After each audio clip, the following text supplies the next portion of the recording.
memiliki sifat al-khafi. Al-khafi artinya orang yang tidak ingin tampil, tidak ingin dikenal oleh orang banyak, ya.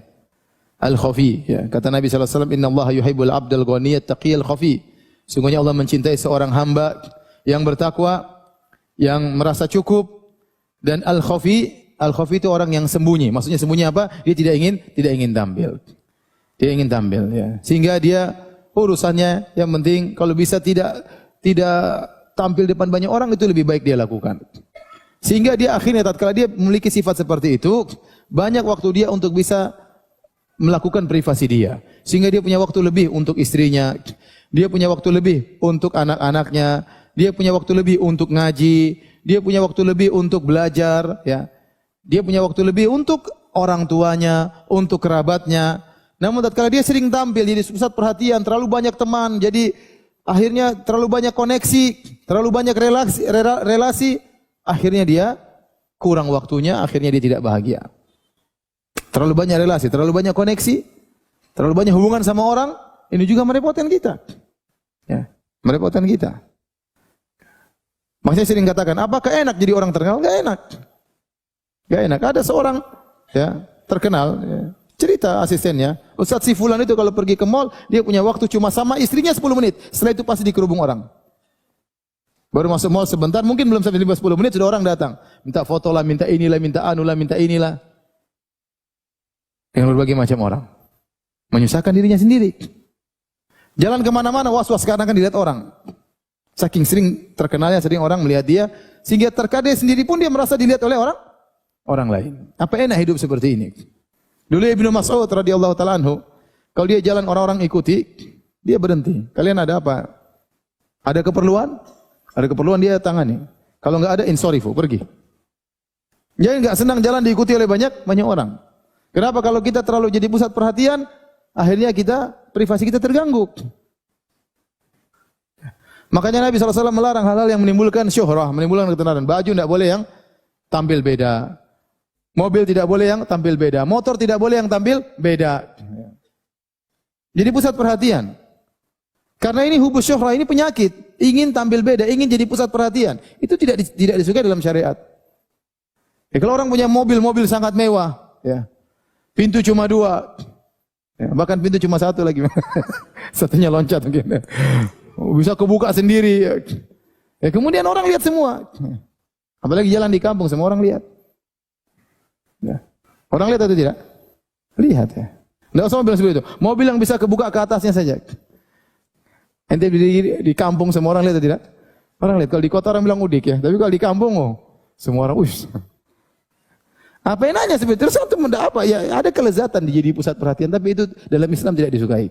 Itu akan mengurangi kebahagiaan kita. Karena kita akhirnya mulai mencari pujian manusia. Mulai hati kita yang tadinya untuk Allah, kita sisihkan sebagiannya untuk manusia.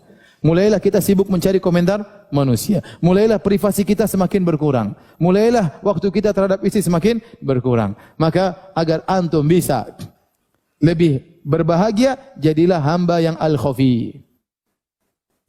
Yang tidak selalu suka tampil. Bikin pengajian pun tidak harus dia yang tampil. Jadi donatur tidak harus sebut namanya. Ya, kalau dai ya terpaksa maju depannya. Kalau saya tidak tampil terus gimana? Siapa yang ceramah?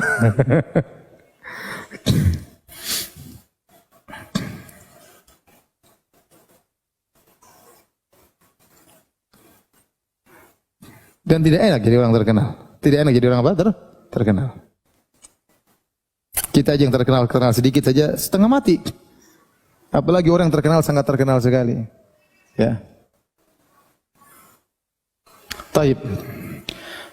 Hadirin dan hadirat yang dirahmati Allah Subhanahu wa taala, ya, ini di antara hal yang buat kita bisa hidup lebih bermakna bagi diri kita, bagi keluarga kita, bagi orang tua kita, jangan suka tampil. Hal-hal yang buat kita tampil, hindarkan. Kenapa Anda harus mencitrakan diri Anda? Ngapain? Itu bikin habis waktu seperti itu. Satu dunia puji ente, kalau ente rendah di hadapan Allah tidak akan naik, percuma. Satu dunia hina ente, tapi kalau ente tinggi di sisi Allah tidak akan pengaruh hinaan mereka. Ente konsentrasi sama Allah Subhanahu wa taala. Yang berikan kebahagiaan Allah Subhanahu wa taala, bukan mereka-mereka itu.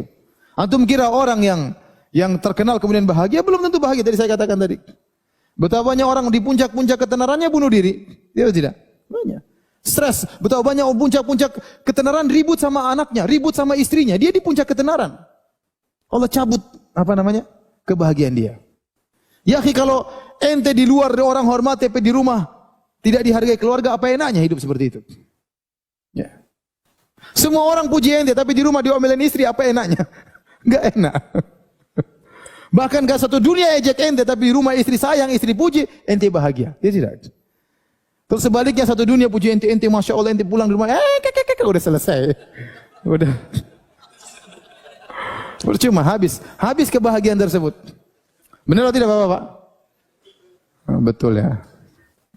Makanya tatkala Anda akhirnya ingin tenar, waktu Anda habis, tidak sempat untuk ngurus anak istri, begitulah akibatnya. Begitulah akibatnya. Kebahagiaan yang seharusnya itu merupakan kebahagiaan modal dasar hilang. Hanya ingin mencari kebahagiaan yang sekunder. Ya. Ya. Cuma ingin dipuji, cuma ingin diakui, cuma ingin ini. Ngapain? Maka segala hal yang buat Anda tampil beda hindari. Enggak usahlah bikin yang aneh-aneh ya. Ya. Apalagi zaman sekarang pingin viral, bikin macam-macam, subhanallah. Buat apa seperti itu ya?